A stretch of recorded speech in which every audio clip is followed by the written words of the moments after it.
So John, thank you very much for joining us at BU Evolution. I'm delighted to have you here, and even more delighted that it's actually our first video and it's you that's being interviewed for our first video. Hooray, what a privilege. Thank you. So why do you get involved with BU Evolution? Well, you and I have known each other for several years, so that was an irresistible offer. And I like the slogan about a portal for self-discovery. A lot of us, when we get started, we think we know what that means, but the further you go into the subject, the more you realise, hey, this is much bigger than I thought it was. And you look like you like adventures too. I like adventures, yeah. Good stuff. So how did you come to write a book about letting go? Well, when I was at university, I decided not to write any books. And after I learned to meditate, the books started happening anyway. So I learned to meditate by accident in 1996, just before The Power of Now came out. Excuse me. And then I learned some other practices, and what I noticed was that everything that works in the sort of spiritual world, it all involves letting go. Everything that works involves letting go. So it's the opposite of the way we've been educated in most cases. Fantastic. And what is letting go? What are the steps? Well, the underlying principle is that you're not trying to control what happens and how it happens with your ego. But the steps are, there are 3 steps. Number 1 is letting go of thoughts. So that's judgments, labels, preconceptions, fantasies, conspiracy theories, all that kind of mental junk that we carry around. And then the second one is letting go of pain. So the vast majority of people, their lives are being shaped by some pain in the past. So Sigmund Freud said this, but so did lots of enlightened masters. Basically, we have some traumatic experience, and our lives are shaped by that. And we build on it. We have more and more traumatic experiences of the same type, and then they generate thousands of thoughts. So if you can, it's a bit like a triffid. If you can uproot the triffid, you get rid of thousands of thoughts, and your mind becomes much quieter. Right. So that's the second step. And the third step is letting go completely, which is otherwise known as surrender, which a lot of Westerners find really scary. Once you get into it, it's blissful. Fantastic. It's brilliant. So 3 steps: let go of thoughts, let go of pain, and then let go of completely. Excellent.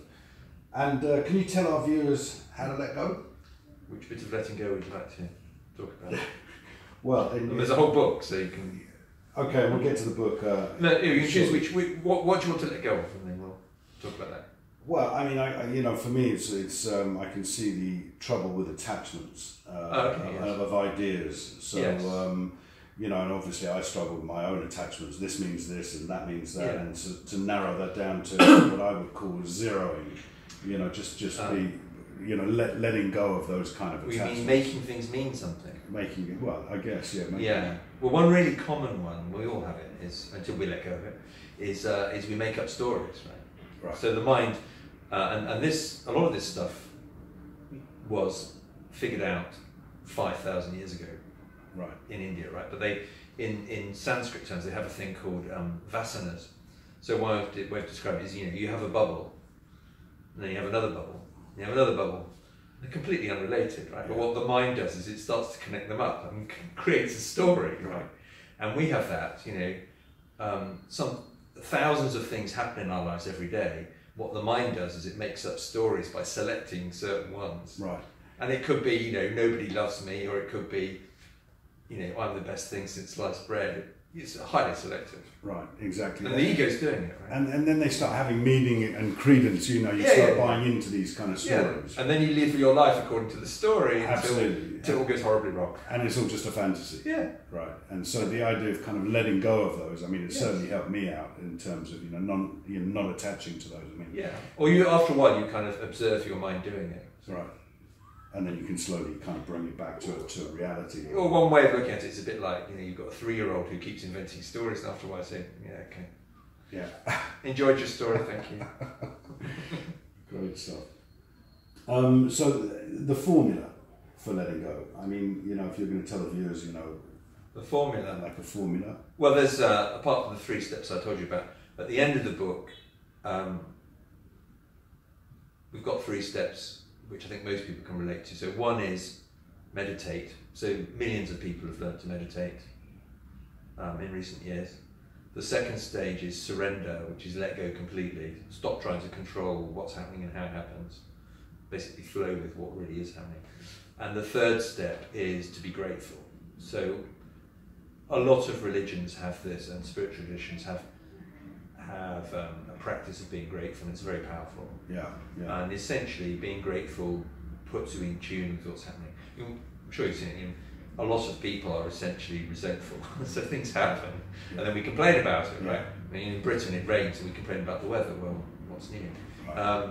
Whereas if you're grateful, you naturally align with what's already happening, and things happen more easily. Yeah, absolutely. I think that's critical. I mean, it certainly was for me. The idea of expressing gratitude. Yeah. I came from quite an angry background. Yes. And I realised that I was an island at the end of it. And the common denominator at that point for me was the rest of the world. Yes. And well, it's me, I'm right. Yeah. And then suddenly I thought, well, actually, if I want to be on my own, it's maybe I'm the common denominator.